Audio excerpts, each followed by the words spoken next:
Good morning, everyone. Can you all hear me okay? Both on Zoom and in the room. Okay. Give me a thumbs up, Zoomers, if you can hear me okay. Okay, all right, thanks.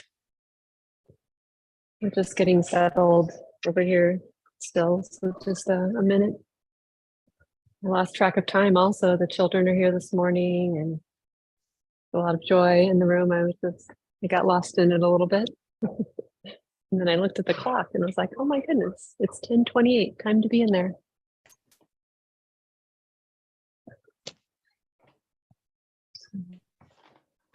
I'll ask Robin for an assist. How about now? You hear me now? No, any better? Good, all right, great. A little bit more? Yeah, a little more. Okay, just a teeny bit. How about now? Good, great. Thank you, Robin.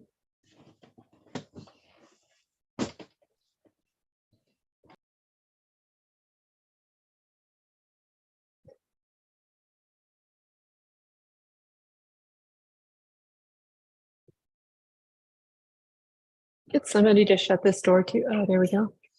You guys got it. All right, so we'll begin with the 4 quarters chant today. If you don't have it, you need a book. There should be one on your chair. And I don't remember what page, 28 maybe? 30?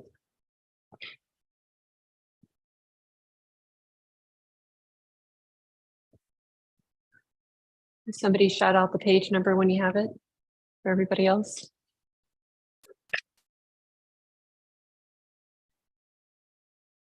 30, thank you. And for Zoomers, it's in the chat.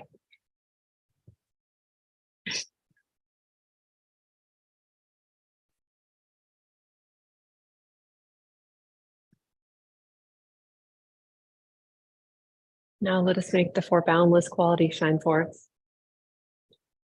I will abide, pervading 1 quarter, with a mind imbued with loving kindness. Likewise the 2nd, likewise the 3rd, likewise the 4th, so above and below, around and everywhere, and to all, to myself, I will abide, pervading the encompassing words, with a mind imbued with loving kindness, abundant, exalted, immeasurable, without hostility and without ill will. I will abide, pervading 1 quarter, with a mind imbued with compassion. Likewise the 2nd, likewise the 3rd, likewise the 4th, so above and below, around and everywhere, and to all, to myself, I will abide, pervading the all-encompassing world, with a mind imbued with compassion, abundant, exalted, immeasurable, without hostility and without ill will. I will abide, pervading 1 quarter, with a mind imbued with gladness. Likewise the 2nd, likewise the 3rd, likewise the 4th, so above and below, around and everywhere, and to all, to myself, I will abide, pervading the all-encompassing world, with a mind imbued with gladness, abundant, exalted, immeasurable, without hostility and without ill will. I will abide, pervading one border, with a mind imbued with equanimity, likewise the second, likewise the third, likewise the fourth, so above and below, around and everywhere, and to all, to myself, I will abide, pervading the all-encompassing world, with a mind imbued with equanimity, abundant, exalted, immeasurable, without hostility and without ill will.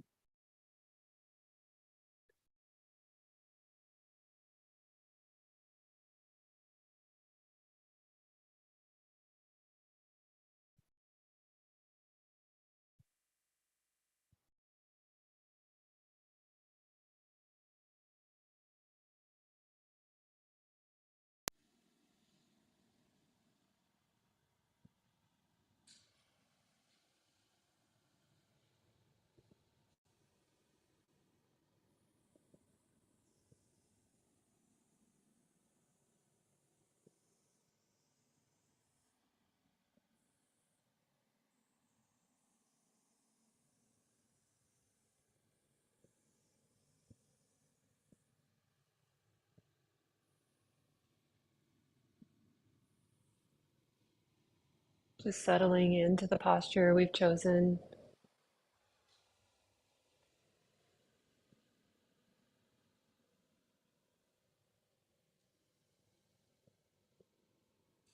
Remembering how simple practice is. It's really just about knowing this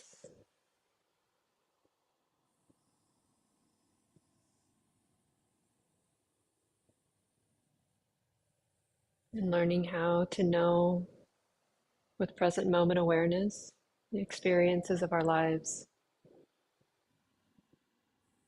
and doing it more and more often, remembering to value intimacy more and more often.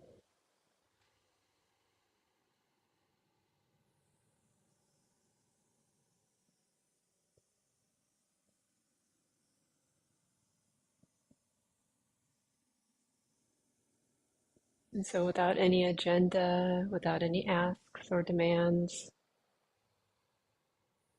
we can just relax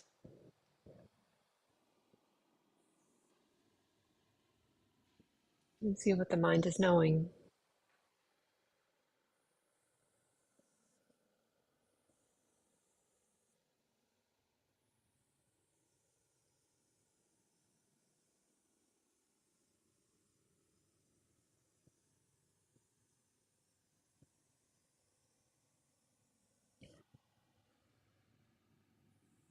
And the mind knows experience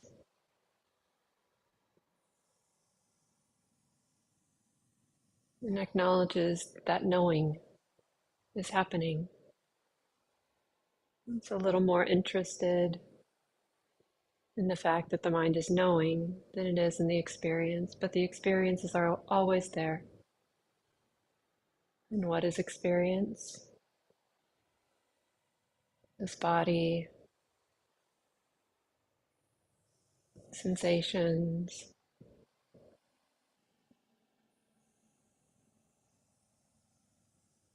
heat or coolness, pressure,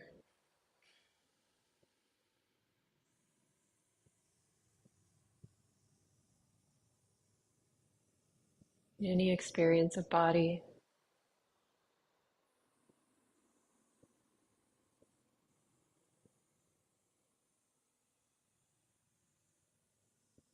sound,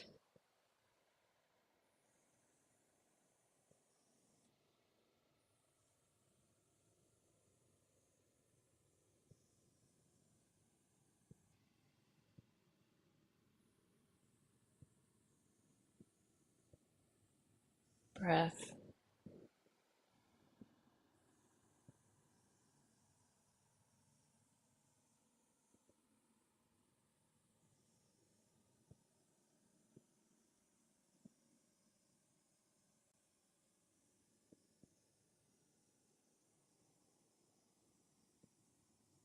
There might be a movement towards a particular experience, especially if we're used to practicing that way, like a movement towards the breath, for example.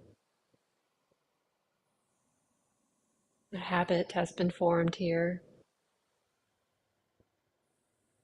to know the breath, to get close to the breath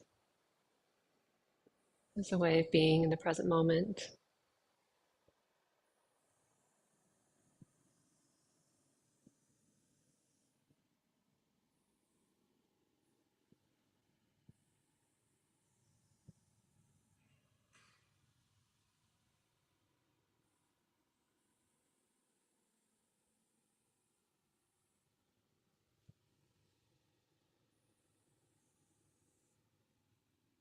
But we can also remember that the experience itself is not as important as this remembering to value intimacy.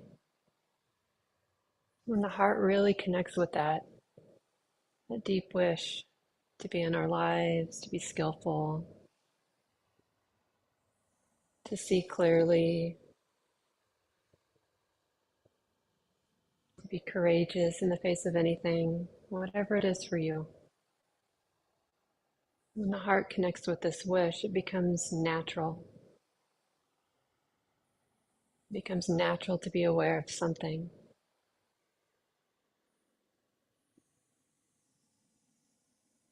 It becomes natural to be intimate.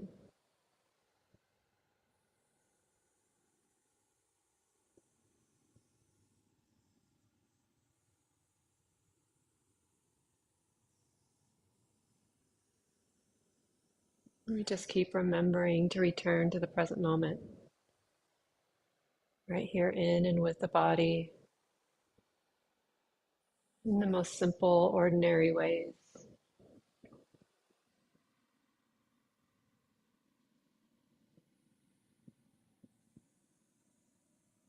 And the more often that we remember,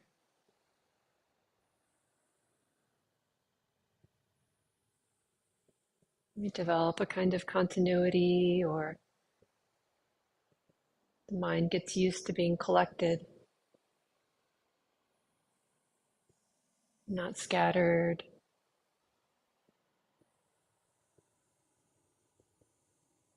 not looking for some juicy thought to pass the time.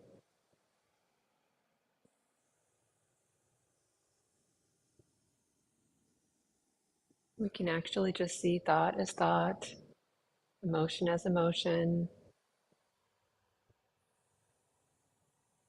These experiences are part of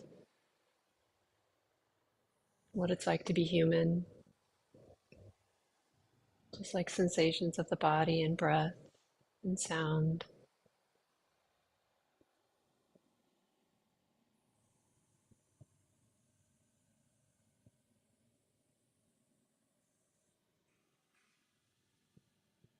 So it might feel natural for some of us to practice with the breath, returning to the breath. And it might also feel natural just to receive whatever experience is here to be known.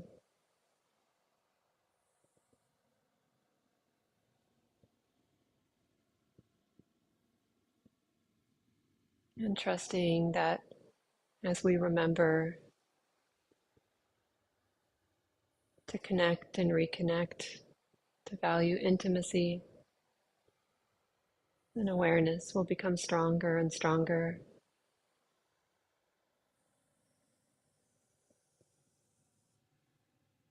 What a relief not to have to do anything, be somebody, Just remember that we care about the slice and see what follows. We'll continue in silence now.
Okay, to take a minute to move the body, stretch if you need to.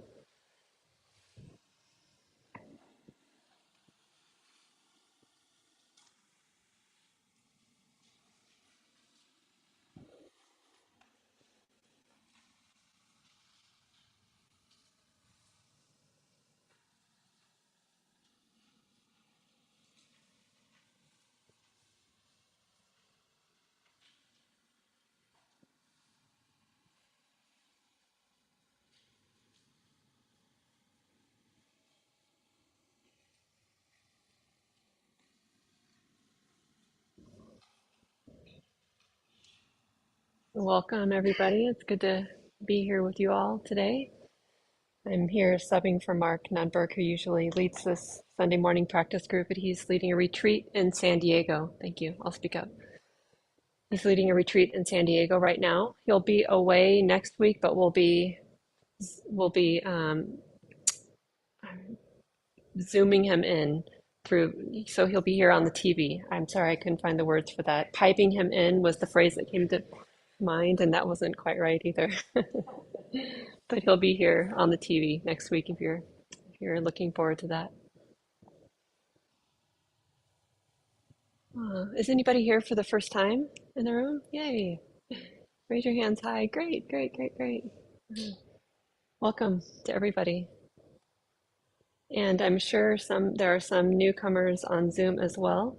I can't see the whole room right now, but welcome to you too if you're here for the first time. We have many leaders in the room besides myself. Our office manager, Robin Major, is here this morning, and Paul Sakharov is one of our teachers. He's sitting right here, and Leah Dunbar is somewhere.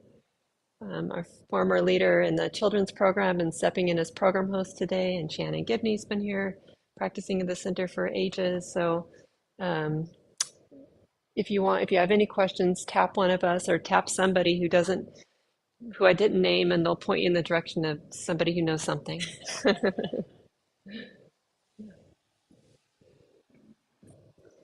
So I know Mark has been teaching on the Anapanasati Sutta, the Buddha's instructions or discourse on mindfulness of breathing. And so I won't be picking up where he left off today, where he's in the fourth grouping of these 16 instructions, but I'm going to kind of share in my own way some of what his teachings has inspired me to offer this morning. And I do want to acknowledge that there was a mass shooting last night in Colorado at a queer club there, and at least 5 people were killed and 18 injured. I'm sure we'll be getting news as the day goes on today, and some of you might have that on your hearts. I know that I certainly do, and this isn't the first time. There have been many experiences like this where I've shown up to practice or teach, and there's been a tragedy of one kind or another that has been on my heart. So I just want to acknowledge the magnitude of suffering that's out there, and especially to ask all of the forces of goodness in the world to be with all of those touched by this what seems to be an unsensible hatred inspired crime.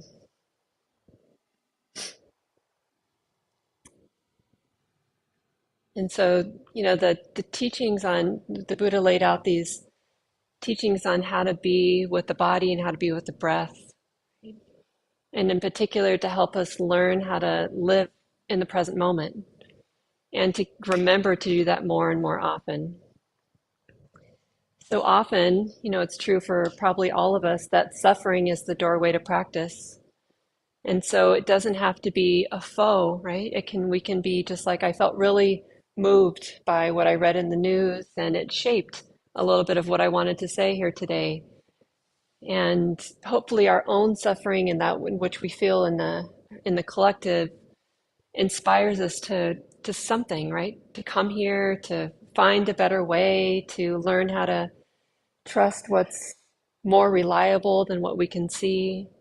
And we all have probably different reasons for being here, but maybe it's to feel less anxious or be less reactive, be a better partner, parent.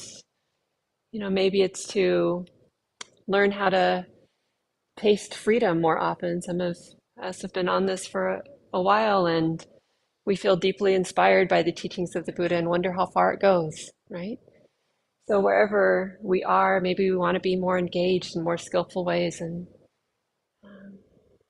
and all of that is in part because we've tasted something about suffering or stress or tension in our hearts, and we see the way it moves in the world, right?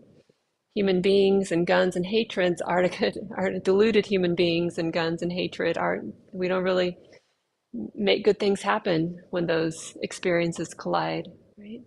And we can also see ourselves in each other. So it can be easy in moments like this and many others to go like, oh, that bad person that did that bad thing. But we've all made a mess of our lives in small or big ways when the heart has, when it's been unchecked, right? Our reactivity has has um, has grown larger than our capacity to be aware of it, right? So it's not a us and them thing. It's a like, oh, look at this human condition and look what happens. And so, I mentioned that as a way to, it certainly inspired me to take my practice seriously this morning, right? Oh, look at this once again, sweetie. Hatred and what happens when the reactive heart is left to its own devices. But thankfully, in this practice, we find a way to connect with even those most painful feelings, right? The things that we're not proud of, like hatred, like ill will, like rage, right? Or whatever else is there for us.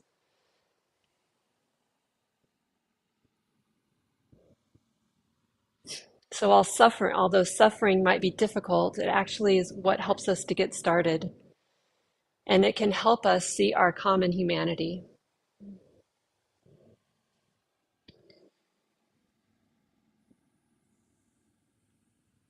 So in the Buddha's instructions on mindfulness of breathing, it goes through this, kind of follows the trajectory of the four foundations of mindfulness, if you know those at all. But mindfulness, we begin by rooting our awareness in the body, right? And just feeling the breath. It can be so ordinary to learn how to connect in this way. And we can see how simple a practice is, right? And then we learn something about that feeling that's there, right? That kind of joy or contentedness, a bit of happiness, even that's there when the heart learns how to land, right? Often it's our thoughts about things and the way it's not just our thoughts, but the way our minds get swept away by thoughts, right? That can cause us to not really be present and do things and think things and act on things and have intentions that don't serve ourselves, our relationships, or our lives. And so then we begin to see the mind, right? When the heart learns to connect in this way, be here, we start to feel the breath, or we notice that bit of contentedness that can be there when the heart learns how to be more simple, like, oh, sweetie, it's actually just this. Everything that we see our whole lives are a result of some misunderstanding, forgetting that, oh, it's just this, right? It's just this moment of reactivity that I have to be with, or this feeling of tension in the body that I can learn to be more skillful with.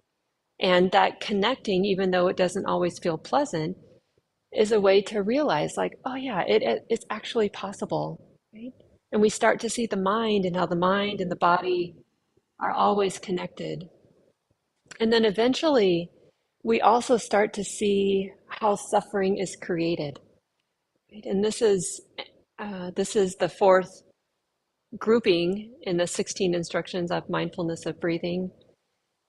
And also the fourth foundation of mindfulness helps us learn that where the Buddha said, like, oh, we want to learn something about how to be more skillful in our lives, and we learn about suffering and the release of suffering, right?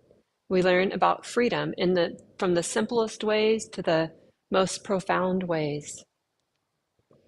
So eventually the mind learns how to set down some of its unskillful habits, some of that, even that proliferation of thought can lessen. But even, we don't also want to demonize our thinking minds, right? Sometimes we can be misguided in our in our wholesome desires to be in the present moment and start to think, well, thinking is the devil, right? Or we have to be free from thought, and that's not it at all. The mind thinks, and that's just going to happen. So we learn how to work with thoughts skillfully, and that's a part of how we learn how to be in the present moment. That's a part of how we learn how to be here. And that ability, our growing capacity to be here in the present moment more and more often, to be with the ordinary experiences of mind and body, is what we might call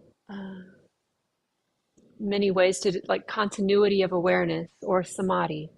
Right? And this is a quote from Ajahn Chah, one of the teachers of our teachers, a Thai forest master. He said, "You say that you are too busy to meditate. Do you have time to breathe?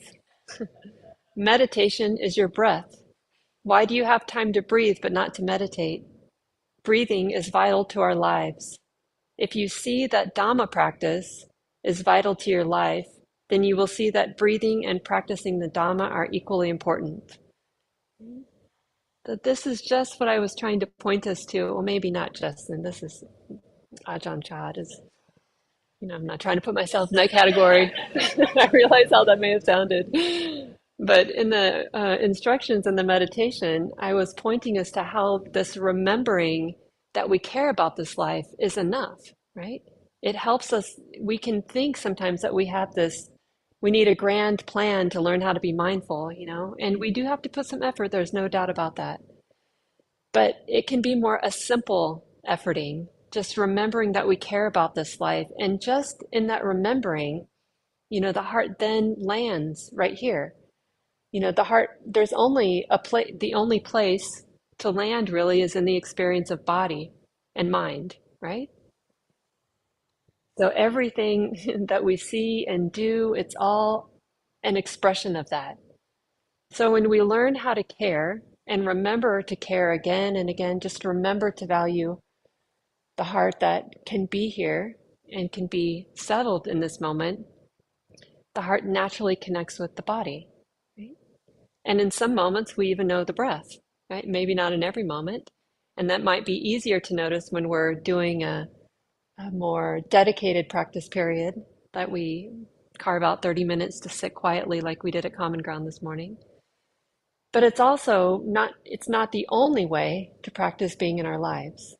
Right? It's not the only way to practice being mindful or to be aware, to be intimate. We can use our entire life for that practice, every single moment, right? All of our relational context, it's all there for our learning.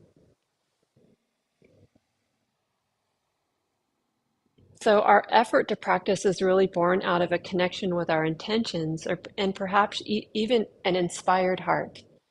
Like suffering can be the inspiration that causes us to go like, oh, I really care. Like I care about doing this differently. I care about being more skillful. I don't want to do this again.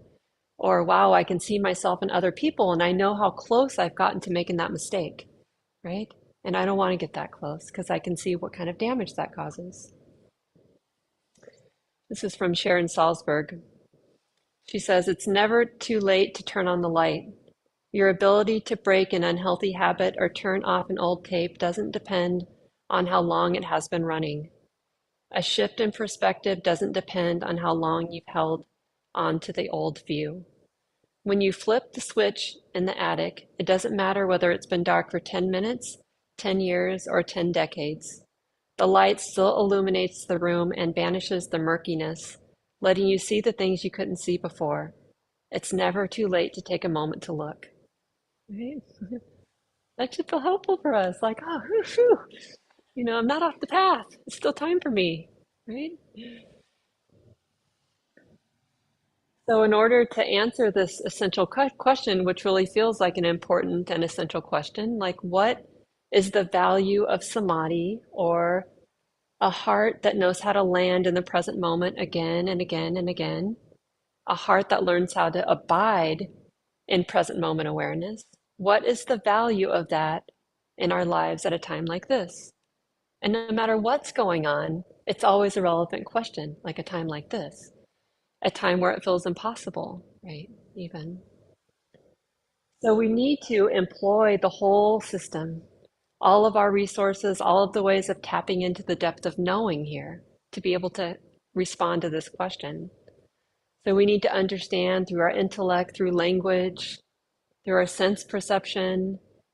We need to let our emotions speak to us, listen to that, listen to reason, listen to our imagination, right? Our intuition. We need to honor our memories and our history. We need to rely on faith and storytelling and the power of that. We need to learn how to observe nature unfolding right in front of us, right?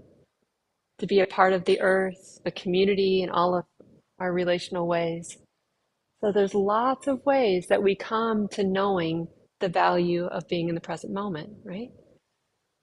So I'm trying to like break apart some of these uh, ways that we might think that we have to that we have to create a program for ourselves and follow it precisely in order to be able to wake up and learn, right? All we really have to do is remember to relax and to trust something. What is it that we're trusting? We learn how to trust present moment awareness.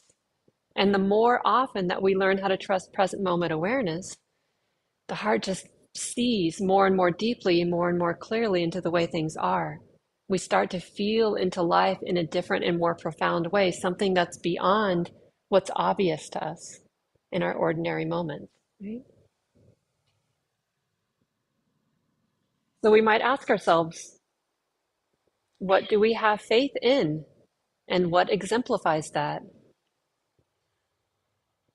The Buddhist teachings, perhaps. You know, I was listening to Mark's talk from last Sunday morning, and he said something about these are my words, but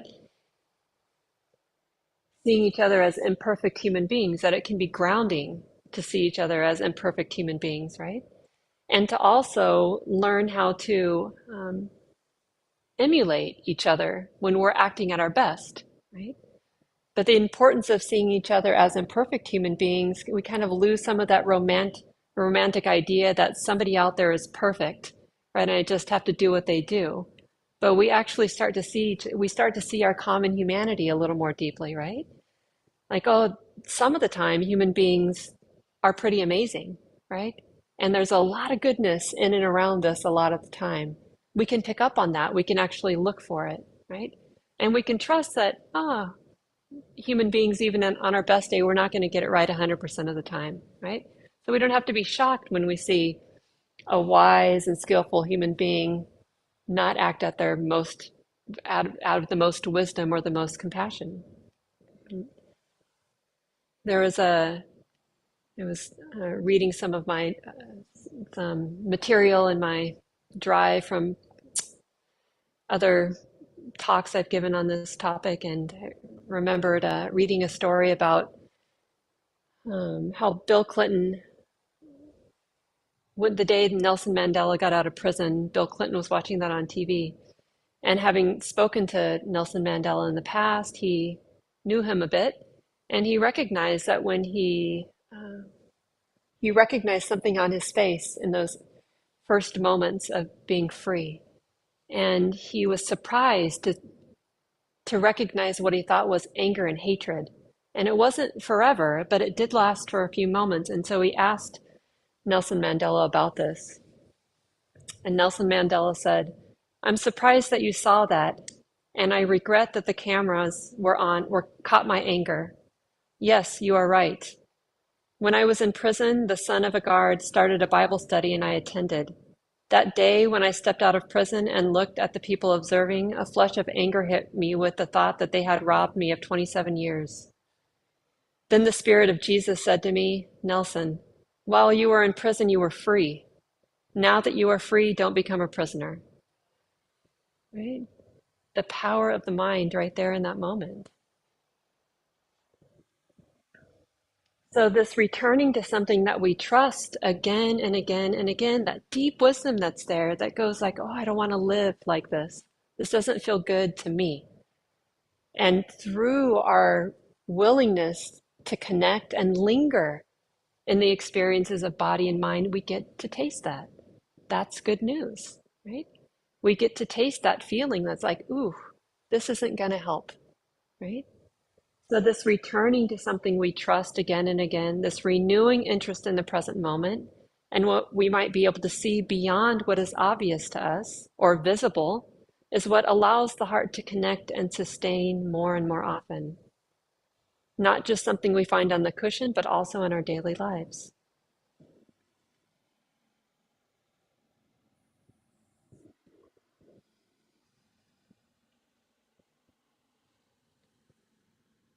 So, if we broaden a description of samadhi, or what is sometimes called concentration. Did I say that already? I try to avoid that word because it's such a trap. It's a trap for me, and I imagine for many of you too, right? We think of concentration and sort of use it as a reason to berate ourselves about what we're not good at, right? Like, oh, I have to be more concentrated, right? So what I'm sharing with you today is something that's helped me get out of that trap. So if we broaden our description of samadhi to mean different things, like I brought this book, this is called Listening to the Heart. And listening to the heart might be one way of talking about connecting and lingering in the present moment, right? And that's connecting and lingering is what we mean by samadhi. It's what concentration can be described as, right? Learning how to connect and linger, and we have to do that again and again and again. So, other words to describe samadhi might be the composed heart, the heart that connects and feels, right? Then can learn how to be really equanimous or brave or courageous, right? We learn that we are not destined to just act out reactive tendencies. We feel something unpleasant, we feel shame, and then instead of biting someone's head off, we learn how to go, oh, yeah, this is shame. The nature of shame is like this. Shame causes the body to have to feel like this. It causes me to want to do things like this, right? We can learn how to feel that out. And the space around shame that, for example, that's we develop with time, then allows us that composure, right? To be composed, like, oh, look at that. I'm not just completely dependent on feeling something and then reacting to it. Or the competent heart, right? Competent is also one of those words that I'm not sure it's right because we think of competent as like a thing that we need to strive after. But competent heart is the heart that can connect and linger a lot, right? A heart that is willing to return to that process of developing that skill.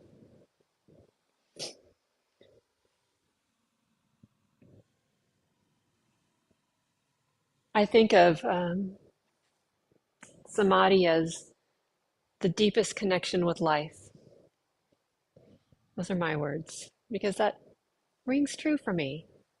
Like this deep connection with life then allows us to see what we don't see, that everything is in motion, that even this icky feeling that I have in my heart will fade, right?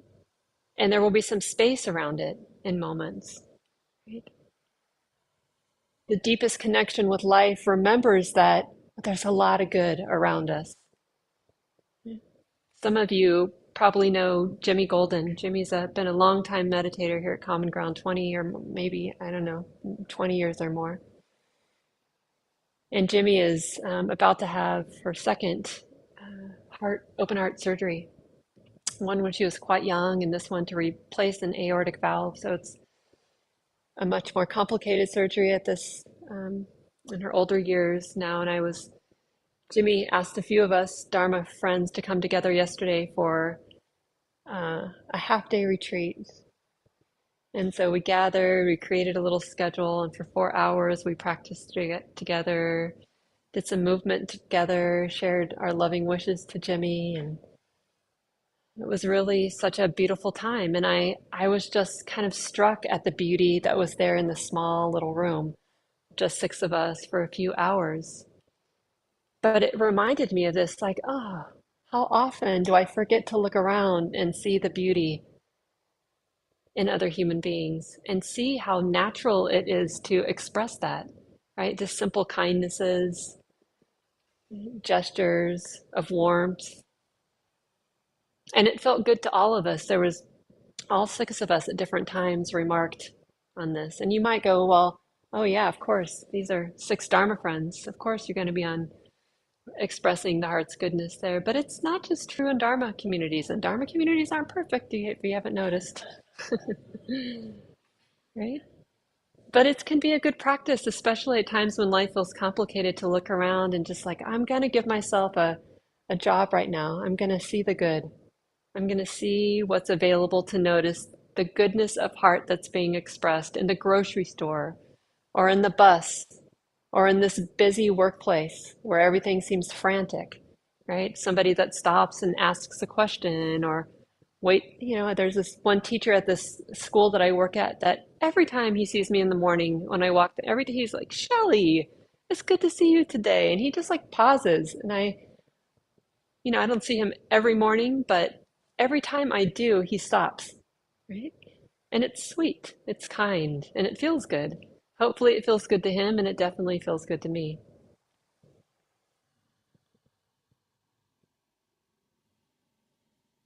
So, in the deepest sense, we're always in a process of letting go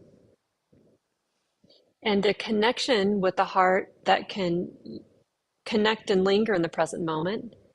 A competent, a composed heart, a deepest connection, a heart that knows how to live into a deeper connection than what we can see or what's most obvious. It's not a destination in and of itself, right?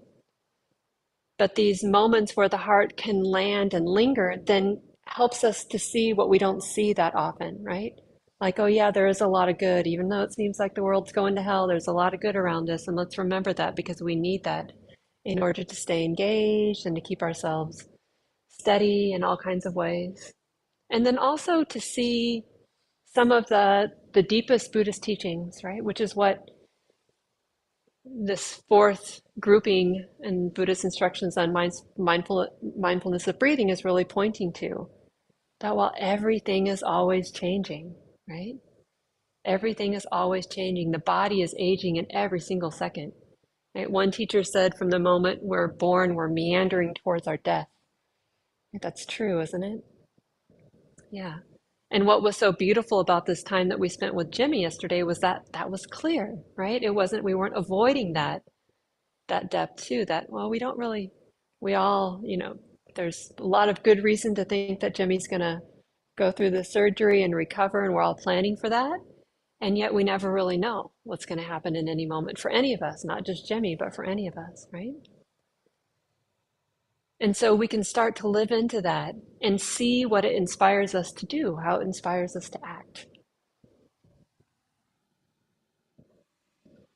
So, in some ways, our intuition and the way we live into the teachings, the way we live into this value of present moment awareness is it's something that needs to be explored, right? It's like sitting by a creek or something and listening and seeing what we can learn from the movement of the water or the coldness of the air. It's kind of how we can live into our lives too in this way. Not with so much an agenda or a goal, something to like succeed or fail at, like, oh, you weren't concentrated in this moment. That's the way, do it like that. Keep doing it again and again. But more of like in this really relaxed way, in a relaxed vibe where we're receiving all of the experiences of our life as our teacher, right? And seeing how that moves us and shapes us and helps us deepen into some of the truths that don't seem obvious. I want to read a little bit from Kitty Saro and Tanisara's book. It's quite aged, but it's really, I highly recommend it. It's called Listening to the Heart, A Contemplative Journey to Engaged Buddhism.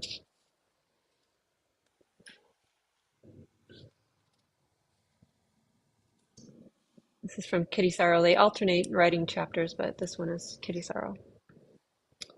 The training of samadhi is not easy. The Buddha said it is easier to conquer 10,000 warriors on a battlefield than it is to truly train the mind. So why do it? Well, when we don't, we make all kinds of assumptions that lead to conflict and endless suffering. Like that of a snake, the poison will slowly undermine our well-being. On a more global scale, the unchecked poisons of greed, hatred, and delusion have driven us to a collective precipice. Our future looks increasingly precarious. So there's a real urgency to see our lives, both individually and collectively, through a clear lens.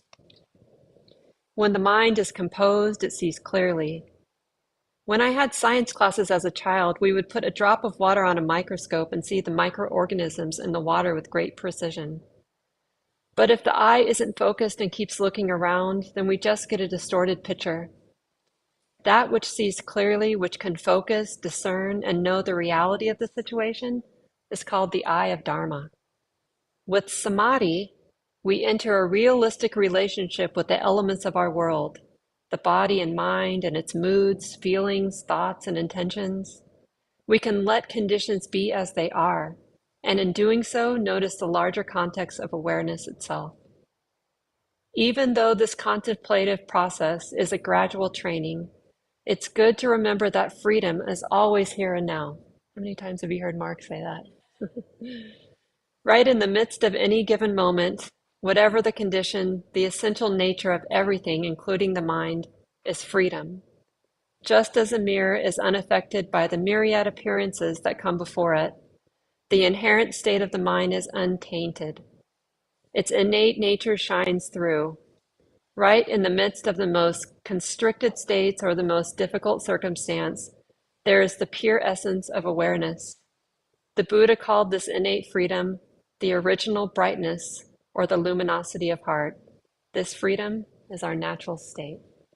So perhaps we can just let this teaching sink in and remember that it's not so much something that we do, but something that we remember.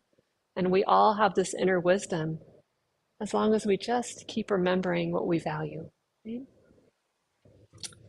Thank you so much for your kind attention, everyone. The children are gonna be here in just a minute. So I'm gonna pass off host in Zoom land to Lucy.